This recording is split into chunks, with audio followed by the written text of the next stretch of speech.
Bonjour, bonjour. Je vous salue dans le précieux nom de notre Seigneur Sauveur, le Seigneur Jésus-Christ. Ce matin, nous avons une très bonne nouvelle de sa part. Et sa parole est dans sa parole. C'est dans Jean 7, 45 à 53. Je lis tout de suite la parole. Ainsi, les huissiers retournèrent vers les principaux sacrificateurs et les pharisiens. Et ceux-ci leur dit, pourquoi ne l'avez-vous pas amené? Les huissiers répondirent, jamais homme n'a parlé comme cet homme. Les pharisiens leur répliquèrent, est-ce que vous aussi vous avez été séduits? Y a-t-il quelqu'un des chefs ou des pharisiens qui ait cru en lui? Mais cette foule qui ne connaît pas la loi, ce sont des maudits. Nicodème, qui était venu de nuit vers Jésus et qui était l'un d'entre eux, leur dit, notre loi condamne-t-elle un homme avant qu'on l'entende et qu'on sache ce qu'il a fait? Ils lui répondirent, es-tu aussi galiléen? Examine et tu verras que de la Galilée il ne sort point de prophète. Et chacun s'en retourna dans sa maison. Donc, les pharisiens étaient visiblement fermés à la parole de Dieu. Ils ne voulaient rien entendre, ils ne voulaient rien comprendre. Ils ne voulaient même pas que, même les huissiers qu'ils ont envoyés pour arrêter Jésus, ont entendu cette parole-là, ont été touchés. Ils ont été touchés par cette parole. Parce qu'ils ont dit, jamais homme n'a parlé comme cet homme. Effectivement, Jésus est la parole de Dieu faite chair. Il est la parole du Créateur faite chair. Donc, quand Dieu te parle, mon frère, à moins que tu aies fermé ton cœur, mais quand même, ça va te faire quelque chose, ça va te bouger, ça va bouger tes entrailles, parce que c'est ton Créateur, c'est ton Père qui te parle. C'est pour ça qu'il ne faut pas rester fermé à la parole de Dieu. Et ceux-là, visiblement, ils étaient fermés à la parole de Dieu. Parce que ces huissiers-là ont été touchés. Ils ont rendu témoignage que jamais homme n'a parlé comme cet homme. Ça veut dire que Jésus-Christ n'est pas n'importe quel homme. Il est Dieu fait chair. Et qu'il est en train de nous parler, de parler de la parole venue de Dieu. Et les huissiers, visiblement, étaient fermés. Et même quand Nicodème a essayé de leur faire revenir à la raison, ils ont refusé.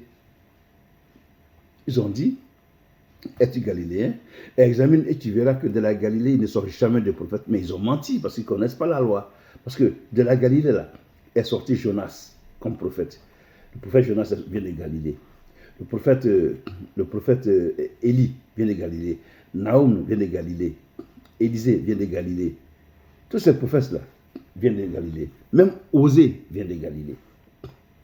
Donc, ils se sont trompés. C'est eux qui ne connaissent pas la loi. C'est eux qui ne connaissent pas la loi. Et donc, visiblement, si tu n'écoutes pas la parole de Dieu, que tu ne la mets pas en pratique, tu es maudit comme ceux-là. Parce que eux disent que c'est la foule qui a accepté la parole là. C'est eux qui sont maudits. Mais en réalité, c'est eux qui ont refusé la parole. Donc c'est à eux la malédiction. C'est clair. C'est écrit ici. Donc, mon frère, quand tu entends la parole de Dieu, ne la rejette pas. Ne la rejette pas. Ne la rejette pas du tout. Accepte la parole de Dieu. Quand tu entends la parole de Dieu, n'anticipe pas ton cœur, mais ouvre ton cœur et accepte cette parole-là de Dieu dans ton cœur.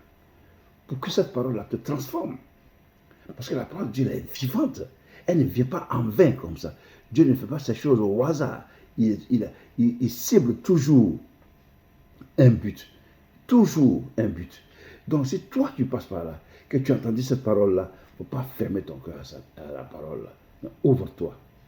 Et bénis Dieu de ce que tu as entendu cette parole-là. Médite cette parole que tu as entendue ce jour-là.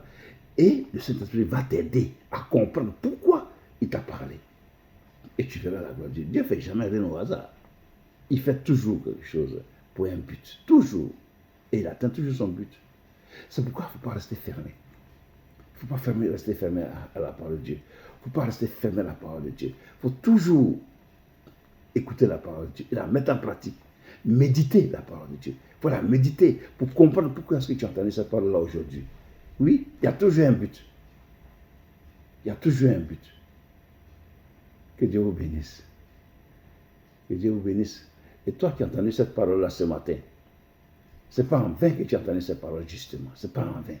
C'est pour que Dieu glorifie son Seigneur dans ta vie. Donc accepte le Seigneur Jésus-Christ comme ton sauveur, Seigneur personnel. Et fais-toi baptiser pour que tu vois la gloire de Dieu. Aujourd'hui, là, tu as entendu cette parole, c'est parce que Dieu a décidé de te sauver. C'est une grâce qu'il t'a fait. Viens à lui.